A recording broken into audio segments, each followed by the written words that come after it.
तर बघा आज गुरुवार स्पेशल आपला आज काय चाललेले बेत छान छान पैकी तिकडं मस्त टमाटर वाटाणं तर मस्त पैकी छान असा वाटाण्याचा भात केलाय सगळं खोबरं हे वाटून सगळं लाल लसूण पेस्ट इकडे कुकरला लावलाय भात आणि लगेच इकडे झटकीपट आपल्याला मस्त पैकी छान अशी खाऱ्या वांगे करते तर खाऱ्या वांग्याला मी काय काय घातलंय मटेरियल घातलंय तर आलं लसूण हिरवी मिरच्या 2 जिरं थोडंसं धनिया पावडर किंवा धन भाजून घातले थोडंसं आणि खोबरं आणि थोडंसं नॉर्मल शेंगदाणं आणि हळदी आणि चवीनुसार मीठ तर असं छान मसाला भरून वांग्यांना घेतलंय बघा।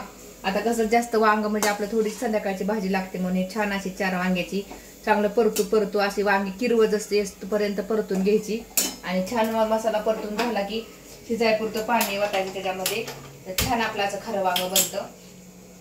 तर मसाला खोबरं आणि धन मेन असतं त्याला खऱ्या वांग्याला। बघा हे वांग चांगलं परतून झालंय आणि ह्यामध्ये आता आपण शिजायपुरतं पाणी ओतून घेऊया। भातासोबत खूप छान लागतं उन्हाळ्यामध्ये ते प्रॉब्लेम असतो भाज्या करायचं तर काय करायचं तर खरं वांग्याचं भरीत हे असल्याच भाज्या तर खरं वांग थोडं शिजायला आणि असं रबरबीत आम्हाला थोडंसं भाजी भाकरीसोबत पातळ लागते म्हणून जास्त काही घट्ट नाही लागत भाजी असं खऱ्या वांग्याला थोडासा रस्सा पाहिजे। तर अशा पद्धती हिरवापाना आलेला आहे कोथिंबीर वाटून घेतलेली त्यात आणि त्यामुळे असं कसं खऱ्या वांग्याला कलर आलेला आहे आणि झटकेपट उन्हाळ्यात तुम्ही बी असं खरं वांग बनवा झटपट आणि पटकन होणारी भाजी आपली। तर असू द्या जास्त काही व्हिडिओ मोठा नाही रोज जेवताना व्हिडिओ म्हणलं आज काहीतरी वेगळं काही करूया नाही का। तर उद्या आहे अक्षय तृतीया तर अक्षय तृतीयाच्या सगळ्यांना हार्दिक हार्दिक शुभेच्छा।